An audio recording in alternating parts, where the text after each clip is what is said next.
Tu viens de débuter en trading, tu as du mal à comprendre les différents termes. Pas de panique. Aujourd'hui, je vais t'expliquer sur cette vidéo c'est quoi un BOS, c'est quoi un SOS, c'est quoi un displacement, c'est quoi un order block, c'est quoi les supports et les résistances.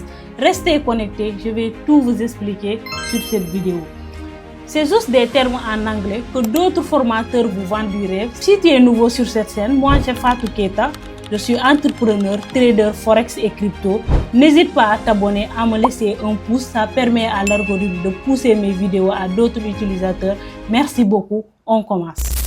Pour voir les différents termes sur le marché, il faut comprendre une chose. En tant que débutant, ne vous emballez pas avec les termes. C'est juste qu'il y a les mots en anglais. Si vous êtes comme moi, si vous ne comprenez pas anglais, le premier jour que vous ferez cours avec un formateur, vous allez vous dire waouh, ça c'est quoi, ça c'est compliqué, ça c'est quoi. Non, c'est juste des termes.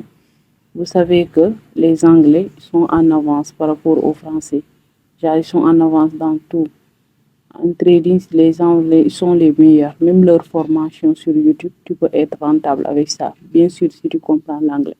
Vous avez vu. Donc, il y a beaucoup plus de termes en anglais que les termes en français. C'est ça le vrai problème. Il y a des termes même, ils signifient les mêmes choses. Parce que ici, quand on va venir sur BOS ou BMS, ici, quand on va venir sur BOS, BMS et SOS là, genre, il y a les termes en anglais. C'est-à-dire, ce sont des choses qui montrent seulement en France. Ce sont des changements. Par exemple, ce sont des changements sur le marché. On était haussière, on va devenir baissière avec le temps. Vous avez vu. Donc, quand on parle de boss, c'est-à-dire changement de caractère, changement de structure. Actuellement, la structure est en train de changer. Quoi? C'est-à-dire, la tendance était haussière. On vient, on casse les bas, on casse une structure qui avait tenu cette tendance haussière. Donc, on va dire qu'il y a boss. Et aussi, quand aussi la tendance globale a changé complètement, on était globalement haussière, on devient baissier complètement, on prend une zone qui avait tenu cette tendance haussière, on va dire qu'on a un SOS. Vous avez compris? Donc, en grosso modo, ce sont des changements de caractère, changement de tendance du marché, changement de caractère du marché. C'est seulement ça, ne vous fatiguez pas. Ce sont des changements. Par exemple, on était haussière, on devient baissier. On était baissier, on devient haussière. C'est seulement ça. Donc les trois là, il ne faut pas vous emballer à non, ça quoi, ça c'est quoi. C'est juste des changements. Changement de structure du marché, changement de caractère du marché. C'est fini, c'est seulement ça. Quand on parle d'imbalance, on parle de déséquilibre. C'est-à-dire déséquilibre entre trois bougies. Attends, on vient ici. Déséquilibre entre trois bougies. Par exemple, quand on parle de zone d'imbalance, c'est-à-dire ce sont des EVG. EVG, vous voyez cette bougie-là, cette bougie rouge, cette bougie rouge, cette bougie rouge-là. Ces trois bougies-là. Au milieu ici, il n'y a aucune bougie. Ça, c'était une bougie de retracement. Maintenant, c'est ce milieu-là qu'on appelle des imbalances. Ce sont ces décalages-là qu'on parle sur le marché. Le marché aura tendance à venir dans ces zones-là et après continuer sa tendance initiale. C'est ça les zones d'imbalance. C'est ça les zones d'imbalance. Vous avez vu. Il y a c'est ça qu'on appelle les zones déséquilibre. Toujours le marché va faire un retracement. Après, c'est sur ces retracements-là que vous pouvez profiter. Après, c'est le marché ou bien acheter le marché. Ça dépend de l'EVG. Quand on parle de l'imbalance, ce sont des EVG. Ici, on a un EVG baissière. On a des déséquilibres baissières. Vous avez vu. C'est seulement ça. Ce sont des imbalances. Ici, si vous venez ici, si vous venez de là à là, on a un EVG haussière. Vous avez vu. Le marché est venu dans cette zone-là. Le marché est venu retracer dans cette zone-là. Dites-vous que toute cette zone-là, c'est une zone d'EVG. Vous avez vu, lorsque le marché est venu, il a fait quoi? Il est reparti en haut comme ça. Ce sont des zones d'EVG. Maintenant, ici, le marché a laissé un déséquilibre ici. Il est venu retracer et partir. Voici c'est ça les termes. C'est ça un imbalance, c'est-à-dire une zone d'EVG. Imbalance égale EVG. Ne vous fatiguez pas avec les termes. Order block. Order block, ça fatigue beaucoup de personnes. Order block, c'est juste des blocs de commande en France. Quand on parle de blocs de commande, vous savez que ce sont les institutions qui ont plus de liquidité, c'est-à-dire les banques. C'est eux qui dirigent le marché. Si vous avez vos comptes de $100,000, $50, c'est pas vous qui dirigez le marché, c'est les banques qui injectent plus de 8 milliards, 24 milliards de dollars chaque jour. Donc, eux, ils placent leurs ordres là où vous devez détecter ces ordres-là pour entrer sur le marché. C'est ça qu'on appelle les OB. OB, c'est quoi un OB? OB, c'est deux bougies de couleurs différentes. C'est deux bougies de couleurs différentes. Soit il y a des OB baissières, et aussi il y a des OB haussières. C'est préférable de les identifier. C'est préférable de les identifier sur les tendances, par exemple sur les high ou bien sur le low. Parce que quand vous détectez un OB sur un high, vous allez attendre qu'on vienne mitiguer ça. Quand on parle de mitiguer, qu'on vient prendre avec une mèche pour que vous puissiez le marché ou bien vendre le marché. Je sais que sur le marché, quand vous savez comment détecter la position des banques, c'est déjà bien parce que c'est ça qui va vous permettre d'entrer comme un sniper. Parce que quand vous détectez leur position, ça vous permet d'entrer intelligemment, de ne pas vous placer sur leur position d'entrée. Pourquoi je vous dis que de ne pas vous placer sur leur position d'entrée? Par exemple, imaginez, eux, ils ont placé leur order block, vous venez placer là-bas votre stop loss. Vous allez sortir avant que même le trade ne commence, on va vous faire sortir et repartir. Donc, savoir identifier un order block, c'est très essentiel sur le marché. Moi, je dis toujours à mes étudiants, soit un OB, tu le regardes en high ou bien sur le low. Parce que, par exemple, ça te permet de savoir qu'actuellement, sur un high, ça montre que quand vous voyez ici deux bougies de couleurs différentes, vert plus rouge, c'est un order block baissière. Ça montre que ici, on va vers le bas. Actuellement, on a un order block baissière. Le marché va partir vers le bas. Donc, les banques ont placé leurs commandes pour vendre le marché. Si ici, sur cette creux-là, on a un order block haussière, ce qui montre bougie rouge plus bougie vert. On a un order block haussière qui montre que le marché va monter vers le haut. C'est bon, il y a trop d'order blocs sur ce marché-là. Si vous voulez, au milieu, il y a des order blocs. Mais moi, je préfère identifier mes zones d'order bloc, soit sur le creux ou bien sur un high, pour dire que ici, le marché c'est fini. On a placé un order bloc ici qui montre qu'il y a déjà plus de liquidité sur cette bougie-là.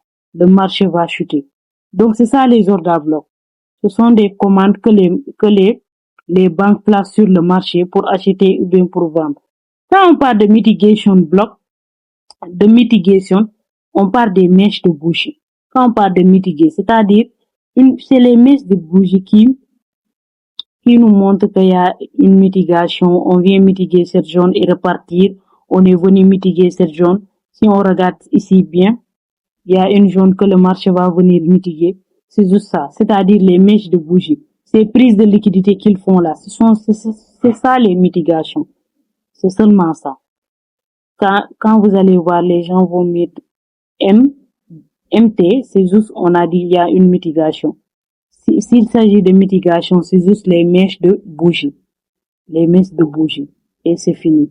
Je vous ai dit sur mes autres vidéos, j'ai fait une série de vidéos. Si c'est la première fois que vous tombez sur ma chaîne, abonnez-vous, activez la cloche de notification.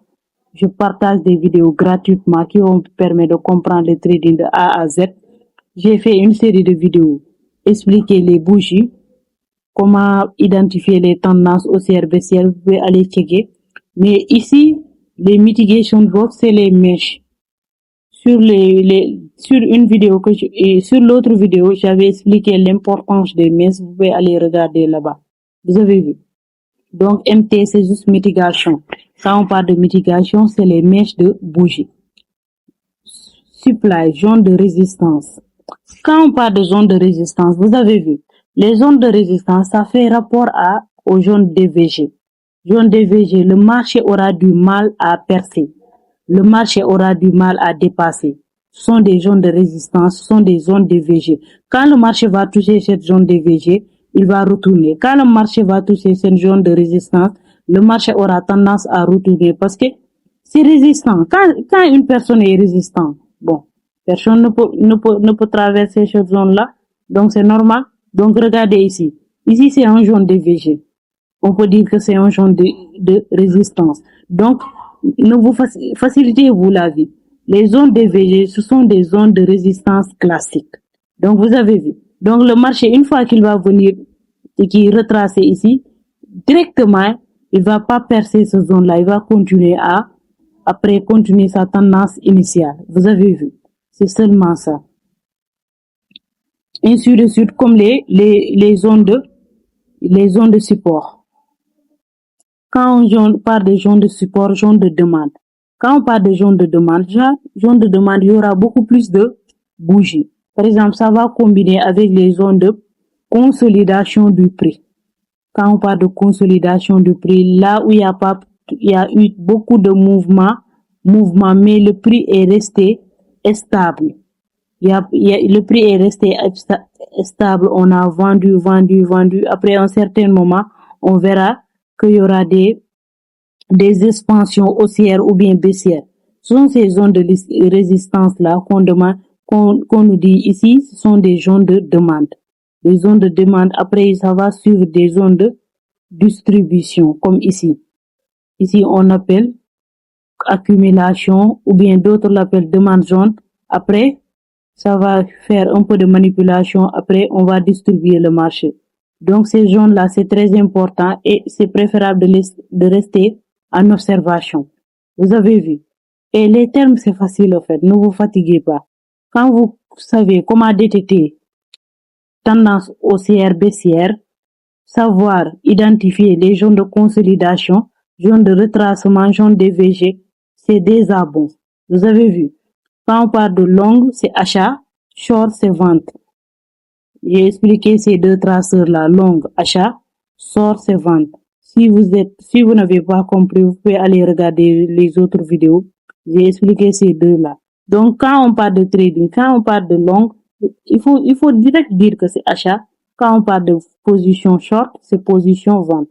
Donc, vous serez appelé à utiliser ces deux-là. Et ces termes-là, essayez de les comprendre parce que c'est facile à comprendre. Pips. On va vous parler de pips, des unités de mesure. On va toujours vous parler de ces pips-là. Quand on parle de pips, c'est quand vous allez prendre cette position longue-là. Ici, cette position longue, on verra une autre vidéo. Restez connectés parce que je vais faire une vidéo là où je vais vous montrer comment calculer comment calculer votre lot par rapport à votre capital.